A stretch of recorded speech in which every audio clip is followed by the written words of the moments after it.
They're talking about running the NHS as efficient as a business. Well, my question is, why not turn it into an actual business? And so this is going to be very different from Elon Musk going into Twitter and laying off lots of the staff and kind of cutting things to the bone and then walking out with the kitchen sink.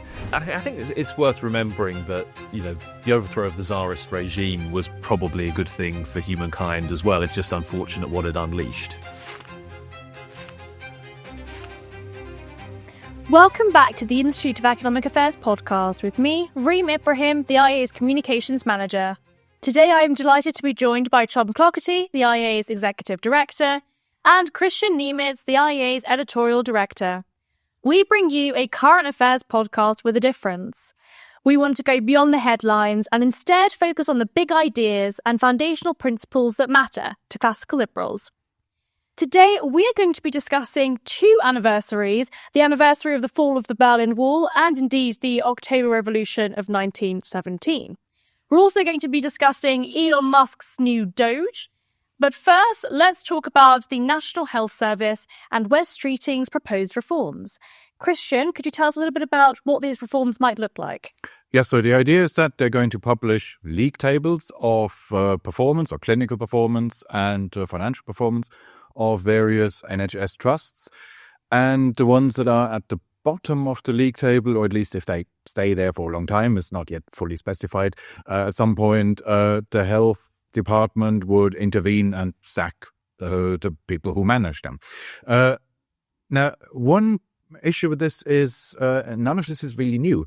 So years ago, I wrote something for Economic Affairs on the Blair reforms, and this is an almost exact copy of something that happened in the early 2000s under Blair. He may well have modeled it on that. And at the time, so up until that point, there was very little public information about how different parts of the NHS were performing. And there was resistance to publishing that because there were people in the NHS saying, if you do this, this is going to undermine public confidence in it. If people realize it's not really true that there is a unitary national service, there is variation, and you don't necessarily want to draw attention to that. But they did it anyway against the resistance at the time. It was not a bad idea at the time. Especially because Blair also brought in elements of patient choice and a new payment system where money follows patients up to a point, and so you create what was then called a quasi-market, and that did bring some improvements back in the Blair days. It's just that it's not clear to me what is Wes Streeting actually adding to this. Mm-hmm. So the information is already out there. You can find clinical performance measures if that's what you're interested in. And even if we look at the original, it was already the idea back then that the Department of Health would be able to intervene, even up to the point of sacking individual managers. So all of that was already brought in, and it may have fallen into this disrepair, but it may not have been fully applied in recent years, but none of this is truly new. So it's not quite clear to me, what is he actually adding that cannot be done right now already? It seems as though the government wants to do everything except for implement the price mechanism. They're talking about running the NHS as efficient as a business. Well, my question is, why not turn it into an actual business? That is a good way of reforming. Tom, what do you think? It is, and I think slight defence of Wes Streeting here. It may not be new, it may not be particularly radical. I think it's nonetheless welcome. These kind of accountability measures are good in their own right. If they enable choice and if they encourage some competition, that's encouraging too. I mean, this is, as you say, kind of straight out of the market-based reform of public services handbook, which we saw in the 90s and in the 2000s. If this is a sign that we're going back to that, I think that's good insofar as it goes. I mean, I think that these kind of accountability measures only really work or only serve a larger purpose if they're a prelude to deeper reform, which is giving people more choice, introducing more competitive pressures, kind of an internal market within the NHS, more so than we have at the moment. But we'll give them passing mark for the time being and see where it goes. But I think you're right. You highlight the fundamental problem at the heart of the NHS, which is that essentially we are trying to run a massive and incredibly complex industry without the price mechanism. We're trying central planet. This is basically still the only bit of the economy that is still subject to that kind of post-war height of socialist thinking, central planning. And we know it doesn't work, right? We know it doesn't work in every other area of the economy. But yet, when we look at it in healthcare, most people are kind of blind to that fact and are surprised that, yes, the government fails to allocate its resources properly, that it isn't oriented around the patient the way you would expect, and all of these kinds of things. So that's a huge problem, one among many. And I think that should be kind of the holy grail of healthcare reform. And you can do it within a system which is still universal and still has a large dollop of taxpayer funding and all of that kind of thing. But you need to have prices operating so that people inside the health service can make economically rational, market-oriented decisions if you're going to have kind of efficiency and more orientation around the patient. It's interesting because, the government have effectively said, and Wes Streeting has effectively said, that he does want the National Health Service to be run more efficiently, which does suggest, and we've seen this over the last few months, a shift in the open window. It does suggest that the government and the Labour Party are aware of the fact that the National Health Service is inefficient. I think everybody is very aware of the fact that there is a lot of waste that happens. There is a long consultation process occurring. We spoke about this on the podcast very recently about the fact that there are all of these different elements, the government effectively sort of wanting to look as though they are consulting the public and consulting the people. The comms around it is quite interesting. There's still this perspective that this needs to happen to protect the National Health Service. And Tom, I think you explained that very well, actually, the fact that resources aren't being allocated in the most efficient way because there isn't that price mechanism. But things have been shifting, and Kristian, you did write about this very recently for the IEA and the denationalisation of healthcare, that actually there are ways that we can reform the National Health Service and transform it into a much more efficient healthcare system, and not do that all in one day, but actually do that in a very slow process. Could you outline very quickly what that process looks like? Well, essentially, if we look at the system in the Netherlands, that came out of that same public management school playbook. It's just that they went further. They have a system where the individual health insurers can negotiate prices with healthcare providers. And that means you do get market prices in that system. I don't think that was initially part of the plan, but at some point they just thought, well, why not go all the way there? I don't think they have complete freedom of choice. So it's not a pure market price system, but there is certainly, for most procedures, there would not be a government set price or anything. There would really be negotiations between health insurers and healthcare providers, and they would work that out. That would come out of that market process. And what happens when you have that is that you can also have a system of profit and loss accounts. And that's always the thing. We're trying to find other measures, roundabout ways of somehow evaluating which parts of the NHS are working and which aren't. And then when something isn't working, that you have the department intervening. And there was a lot in the Streeting speech also where he was talking about trying to stop the NHS trusts from wasting money, from doing things like hiring agency staff, which are typically more expensive than in-house staff, and things like that, where you would, as an outside observer, you would wonder, okay, if this is an obvious cost saving, if this is a way to make savings that doesn't compromise quality, why does a cabinet minister have to go in and tell them to do that? That would be as if, we don't have Wes Streeting coming in here and saying, you guys could save money, you could do this and that. And I think that's one of the crucial things, actually. I framed my point about the price mechanism as very much being about efficiency and resource allocation. But of course, it's also about the discovery process. Yes. And any well-functioning market is basically a constant discovery process where you're finding new and better ways to do things, and you don't have to jump through all these bureaucratic hoops and run consultations and get permission from Whitehall if you want to make a change and do things in a better way, or at least try to do things differently. And then, different businesses in the same ecosystem can learn from one another, mistakes and failures. What I think is really interesting about Kristian's work, if I may, actually, is that basically it says, look, here in the UK, we have a very centralized, very top-down healthcare system, and we don't think it works very well. And then you can look across the channel at a variety of different options, but you have these social insurance systems, which are still universal healthcare, still have a lot of government funding, but they're more decentralized, they have more market-like features, and obviously you can compare different individual countries, but broadly speaking, they're not spending more than we are as a percentage of GDP. I mean, over the years, Britain has kind of converged with the rest of Europe and indeed gone past many European countries on healthcare spending. Those systems work better. And I think what Kristian does in his work at the IEA, and which I haven't really seen anyone else do, is say, not just that's better, but how do we get from here to there? How can we take our system and just incrementally transform it into something much more effective? And so obviously I recommend that everybody listening or watching this podcast read some of Kristian's work on healthcare. But I also say, actually, and this is no criticism of you, Kristian, but I don't think for me it goes far enough in a free market direction. You probably agree with that as well, right?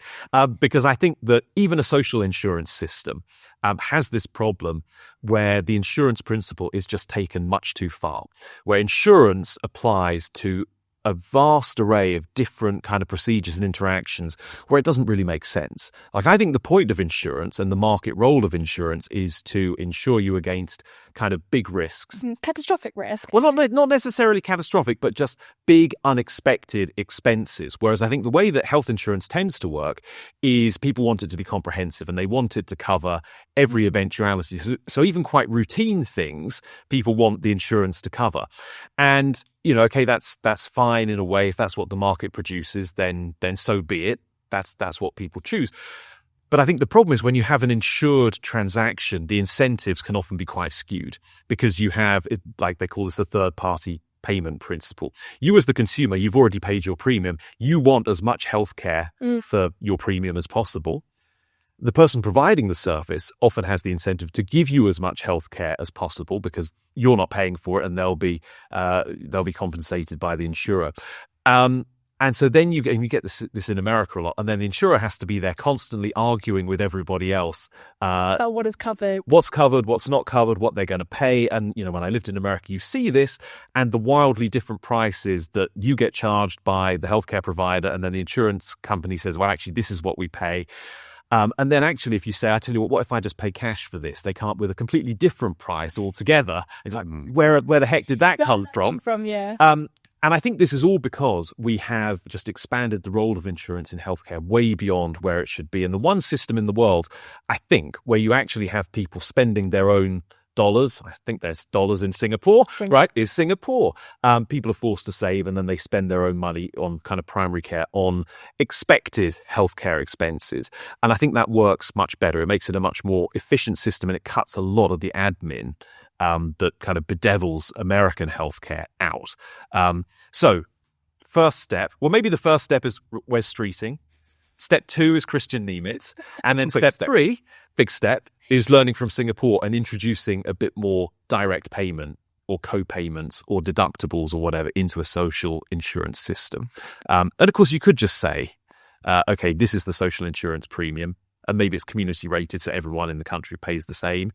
But also you get a deduction, or you get a reduction in the price of your premium if you agree that you will pay the first 1,000, 2,000, whatever out of pocket, or you agree that you will pay a certain percentage of healthcare expenses up to a cap. Well, my understanding of the Singaporean system is that it is a health savings account. That there's a percentage of your income that goes into a health savings account that you're required to by law. The government do force them. Singapore is not the libertarian haven that some people like to describe it as. However, it does mean that people always have that money available for healthcare.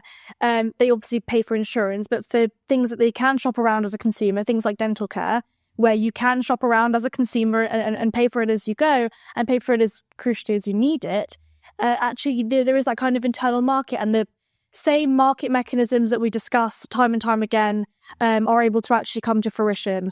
Patients have choice, competition occurs between the different providers, and there is so much more that happens, the discovery process, the fact that businesses are then able to provide healthcare to so many Singaporeans and it be at such a high quality in comparison to the rest of the world. Okay, I don't want to get too far into the nitty-gritty of this system versus this system because there is a lot of variation within the social insurance model, but there's one that I could single out here, which does work more or less in the way you described, and that's the Swiss one. They have that principle where you can agree to have a deductible, and if you do, then your premium would go down.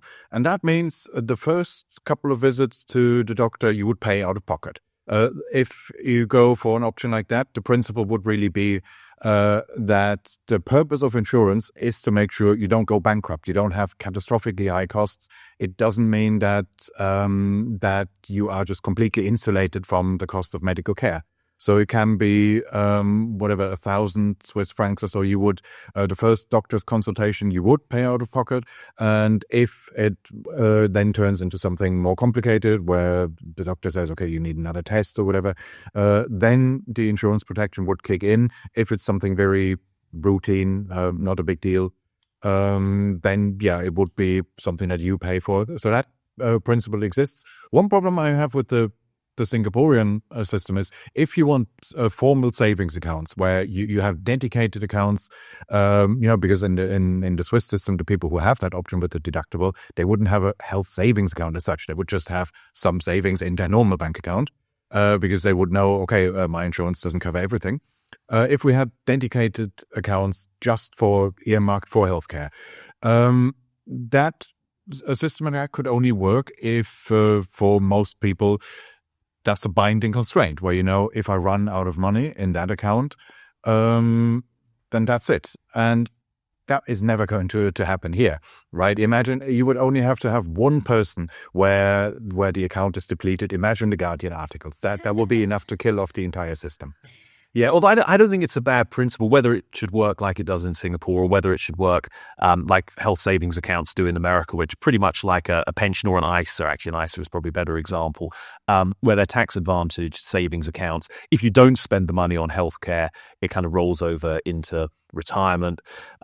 Indeed, if you have over a certain balance in your health savings account in the US, rather than being held in cash, you can put it in ETFs or mutual funds or whatever and benefit from stock market growth as well. So it operates as quite a useful savings vehicle, which actually has attractive characteristics from a tax perspective, and kind of achieves that neutrality towards saving and investment that we kind of strive for in an efficient tax system. But it can be a useful thing for people paying out of pocket healthcare expenses as well. I mean, just to maybe to finish off this point, I suppose, the way I kind of try and think about healthcare, and actually I think it's a good way to think about all kinds of bits of the state as they exist today, is to kind of ask yourself, how might this market have evolved had the state never intervened? And then what would be the downsides of that market, and how might you try in the most kind of light touch way to address them? And then that, in a sense, is the ideal healthcare system that you're aiming for. Now, that might be quite unrealistic because you have to start with what you've got, and there's a great deal of path dependency in pretty much every area of public policy. But I do think, for example, that had healthcare just developed more organically in this country without the intervention of government, and that goes back before the NHS, actually, to the National Insurance Act and so on, which I think really kind of messed up the whole friendly society ecosystem that we had prior to that, even though they were trying to just extend the benefits of friendly societies to a broader swathe of people. You would probably have a lot more direct payment. You'd have a lot more variety of different types of providers and different kinds of plans.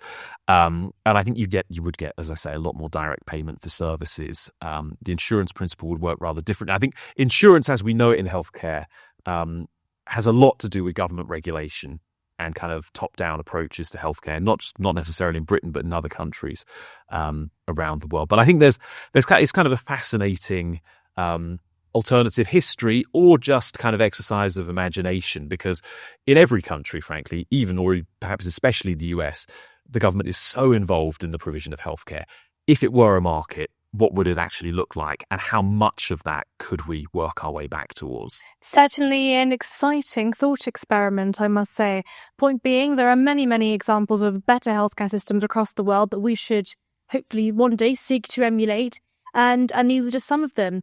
Speaking of government efficiency, our friends over in the United States, across the pond, they have established, well, Trump is looking to establish the DOGE, the Department of Government Efficiency, headed up by the one and only Elon Musk.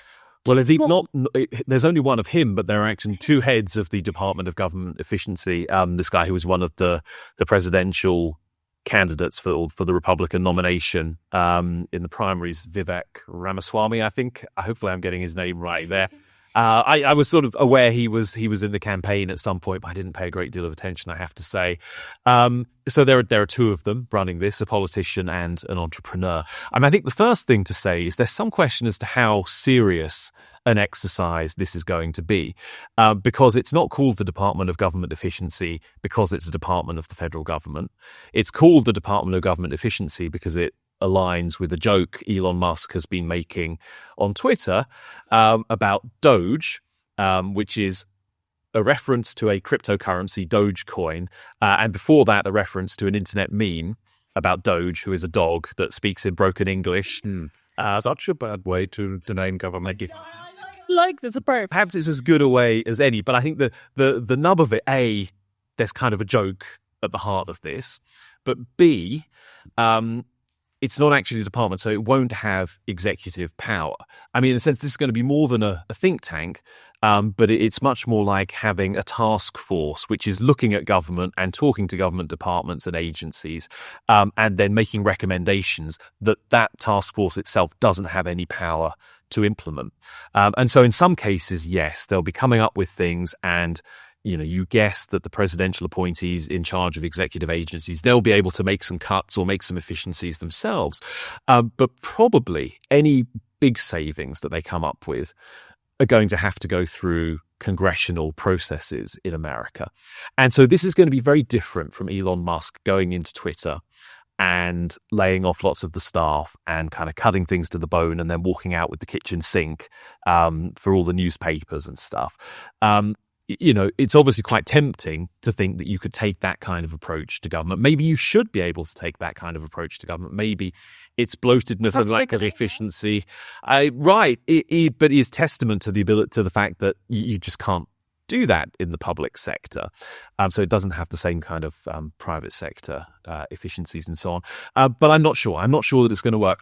Obviously, I kind of wish them well as a small government person and as someone who thinks there are huge problems with the kind of modern bureaucratic, regulatory, administrative state, whatever you want to call it, that has grown up over the last couple of decades.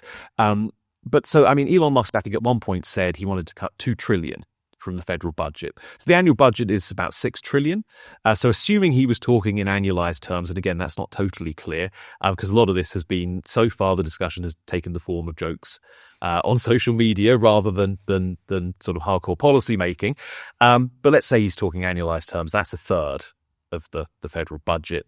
Another problem is that half the federal budget is entitlements. So healthcare, old age stuff, debt interest, and defense spending. That's not to say there are no efficiencies to be made in any or all of those areas, although obviously you've got difficulties with debt interest in the short term. It's more market driven.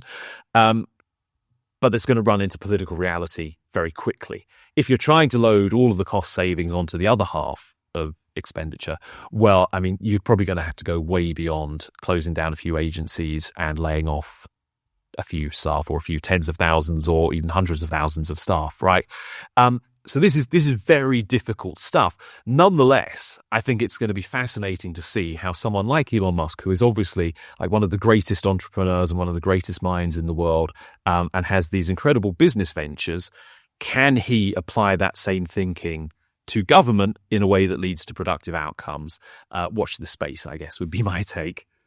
Kristian? Well, yeah, mine would be, okay, this particular department or whatever it is may be idiosyncratic. There's never been a department named after a crypto coin, named after an internet meme joke. But nonetheless, the idea that you bring in people from the private sector to shape up the public sector, that isn't new. I think Blair did this as well, that either you could bring in management consultants from McKinsey and they are going to shake things up and then you have an efficient state somehow. But that is the thinking behind that is that comes from people who just observe, okay, generally the private sector is more efficient than the public sector and think there's something, but who don't really think about why that is. And they imagine, well, maybe it's just the bureaucrats or lazy people, and people in the private sector are just more dynamic. So we need to bring some of the dynamic people and give them the power to fire some of the lazy ones. But whereas, this goes back to Ludwig von Mises, who wrote about this in the 1940s already, bureaucracy, where he said it's got nothing to do with the personalities of the people involved. It's simply about the fact that in any private business, you would have a profit and loss account. And that means you have an unambiguous measure of success and failure, which also means that in a big organization, you can give quite a lot of power to smaller subdivisions because you have internal, smaller scale profit and loss accounts. You have, again, an obvious measure of success and failure. You can judge them by outcomes. In the public sector, that's usually not the case. There is just no unambiguous way of saying this is an efficient government department, this is an inefficient one. It depends on what you think they're trying to achieve. And you have no obvious way of establishing how much is that worth, how much would we be willing or should we be willing to pay for that. And when you don't have that, what that means is you have to have a lot more regulations. You cannot give people the freedom to just do whatever they like, because if you do, you get an issue like, well, what we have now. I don't know if you've seen the story about the Telegraph journalist Alison Pearson, I visit from the police, because of something she said on Twitter a year ago. And this is just what happens there is they give apparently these police departments quite a lot of leeway, how they interpret the laws they're supposed to enforce, and that's what you get then. And we don't want that. And in order to prevent things like that from happening, that's why most government public sector agencies are quite tightly regulated, and you have to follow a protocol. You can't give them that autonomy because we don't have that obvious measure of success and failure. And that's just the nature of that business. So if you could somehow marketize the police, or even von Mises said you can't, but if you could choose between a policing company that says our priority is burglaries, violent crimes, theft, and police company 2 would say our priority is to arrest people for saying mean things on Twitter. Well, there's no prizes for guessing which of those will win in a market process. And I think the one thing I will say about the kind of the approach Elon Musk has taken in the corporate world and how it might translate into the public sector, into the US federal government, is that there is actually a lot to be said for simply reducing headcount. Especially when you're talking about kind of executive agencies, regulators, bureaucracies. Often just getting rid of the people solves a lot of the problem because there's no one there to enforce the stupid rules or to come up with new creative rules that they want to ruin the private sector's life with. Now, I don't want to sound inhumane when I say this. We're obviously talking about people's jobs and people's livelihoods here. But the hope is actually that a lot of people who were displaced, shall we say, from public sector bureaucracies would be able to find good jobs in the private sector. That would be good for the economy. That would be good for growth. But I think an interesting parallel here is with Trump's first term, where there's been a lot of talk about, Trump was a successful deregulator. And I think when you look at it, actually, they didn't do an awful lot of deregulation in terms of actually changing the rules or reducing rules or eliminating them. There was some of that, but it's been oversold. In fact, what happened was because the Senate was so against Trump and wouldn't appoint his nominees, most of these agencies just didn't have people running them, or a lot of them didn't. And so they couldn't operate properly. And it turns out, from my perspective at least, that's a good thing. It's great when the government does less. I think. Can I add one point to that? That's all well and good if you have, say, public sector agencies, they have a particular array of activities, and you have an idea, this is what they should be doing, this is what they should not be doing.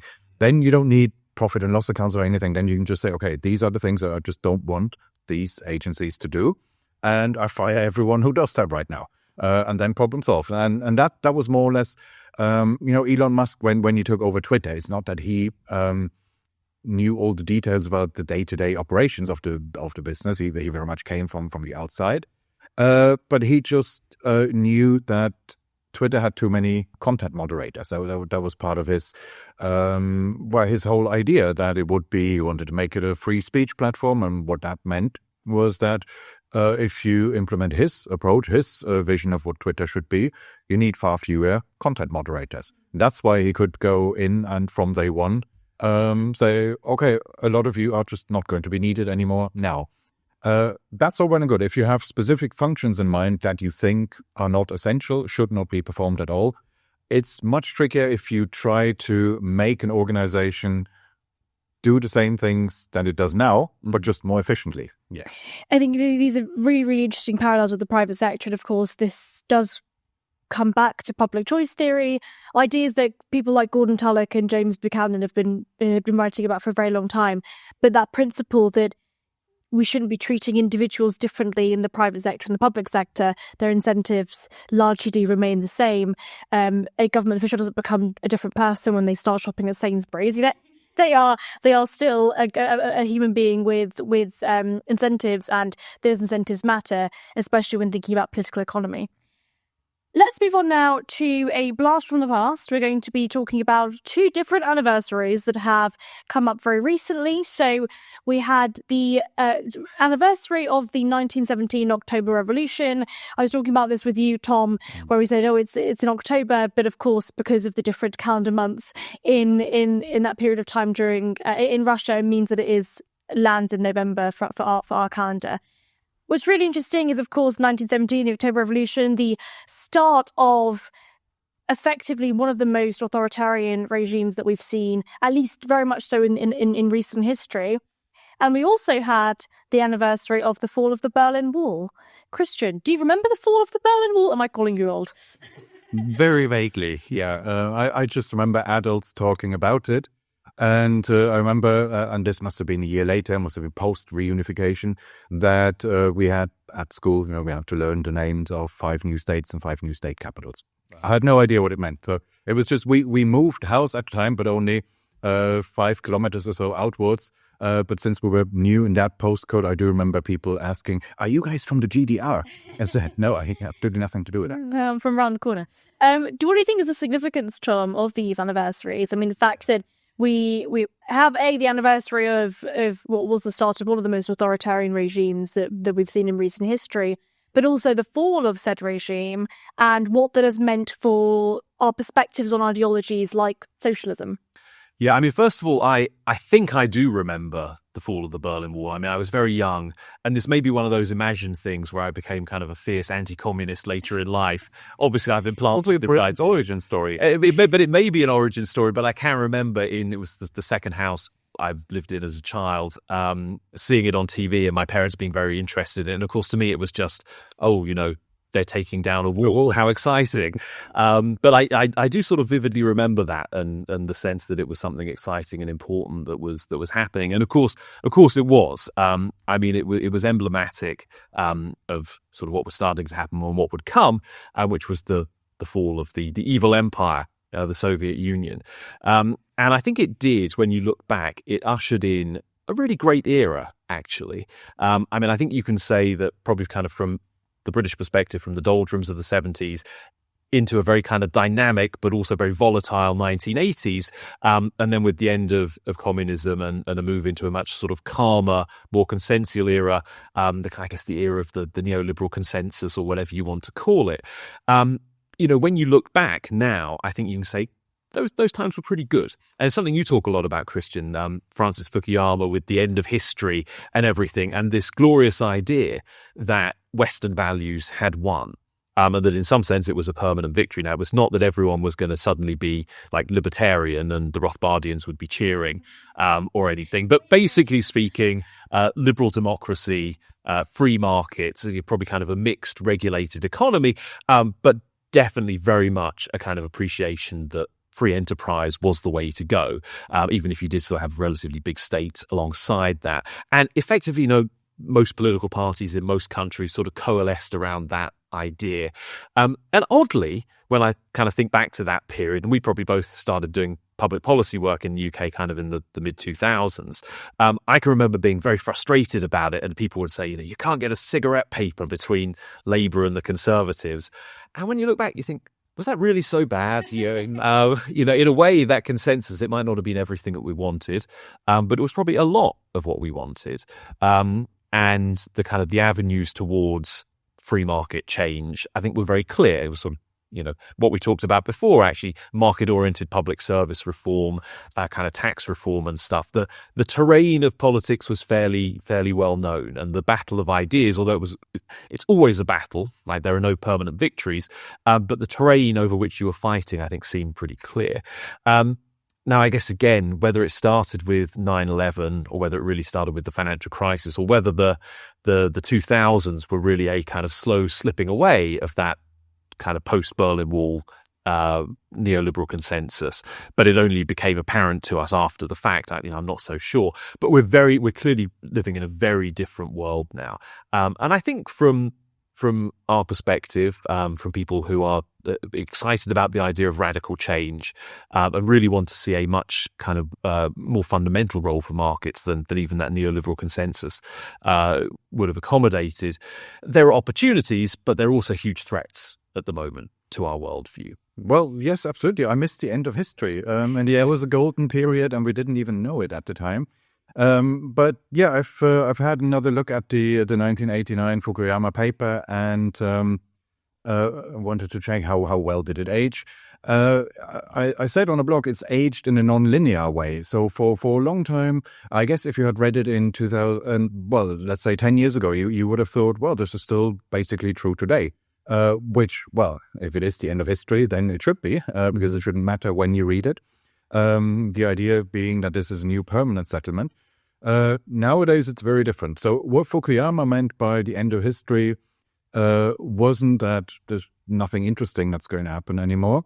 It just meant the disappearance of the big ideological battles of the 20th century. So that you had people who were in favor of completely different ways of organizing a society, and the clashes between them. That is obviously what characterized the 20th century in the first half with liberal democracy versus fascism, and then in the second half, liberal democracy versus Marxism, Marxism-Leninism, socialism. And what Fukuyama said was, well, those days are coming to an end. He did not predict the fall of the Berlin Wall. So the Berlin Wall was still up when he wrote this, and he didn't expect it to come down. He just said, what I mean by the end of history is not that it doesn't mean that these regimes, these non-liberal regimes, all have to disappear. It just means that they have to lose their self-belief. That was his observation at the time, that if you were talking to a Soviet bureaucrat, they wouldn't have defended their system, at least not with much conviction. They would have said, oh yeah, we know that our system doesn't work. I mean, that's obvious. Everybody knows that. We just don't know what to do about it. It was more a sort of, you might have different regimes, different social models. It's just that only on one side would you have people who actually believe in it, who actually believe our system is a good one. On the other side, they wouldn't. And, well, I mean, at the time, he said there are no true believers in Marxism, Leninism left. They are absolutely back. We have ideological battles again. They are back, and I think that the anniversaries showed that. I mean, I saw all over social media the many communists online celebrating the October Revolution and wishing that we had another one this year, which is particularly interesting. Go on, maybe. Well, no, I think it's worth remembering that, the overthrow of the Tsarist regime was probably a good thing for humankind as well. It's just unfortunate what it unleashed. Yes, probably. I think that. Well, we'll see if the Russian people agree. Yeah. Well, maybe Kerensky should have just stayed in power. Well, Alexander Clougherty. Yeah. Well, they were this sort of internal government in between the two revolutions, because there were two. I think what's interesting about both of those anniversaries is also what it means for the next generation. For both of you, the fall of the Berlin Wall is a distant memory, or potentially not of memory. And I do remember it.